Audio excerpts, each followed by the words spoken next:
আসসালামু আলাইকুম, সবাই কেমন আছেন? আশা করি সবাই ভালো আছেন। মূলত আজকের ভিডিও হলো ঘাসের গাভীকে কি খিলালে দুধ বেশি হয়, আজকে সেগুলো বলার চেষ্টা করব।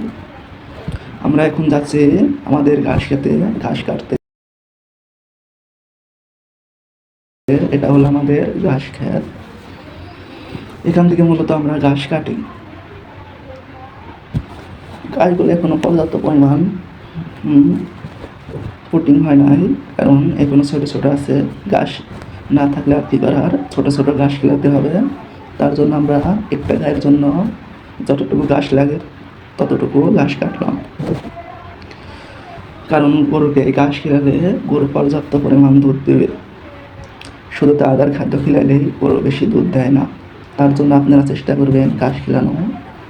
ঘাস খেলালে বেশি পরিমাণ দুধ দেয়, আপনার খরচও কম হবে, দুধও বেশি দেবে, গরুর রোগ বালাও কম হবে।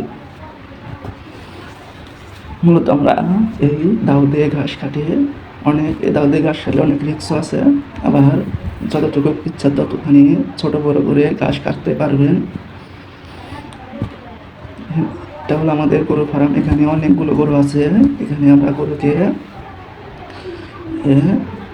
ঘাস দিই না। মূলত ঘাস আমাদের এখন ছোটো ছোটো আছে, তার জন্য আমরা সব গরুকে ঘাস দিতে পারি না। মূলত আমরা আমাদের একটা গরু দুধ দেয় কয়েকদিন আগে, গাইটা বাছুর দিয়েছে, তার জন্য আমরা গাইটা দিয়ে ঘাস খেলাই, না হলে সে পর্যাপ্ত পরিমাণ দুধ দেবে না। তার জন্য আমরা ঘাস খিলাই। আপনারা ঘাস খিলানোর চেষ্টা করবে। ঘাসে অনেক পুষ্টিকর জিনিস আছে, গরুকে মোটা তাজা এবং দুধ দেবে। তার জন্য আপনারা ঘাস খিলাবেন, পাশাপাশি দানাদার খাদ্যও খিলাবেন।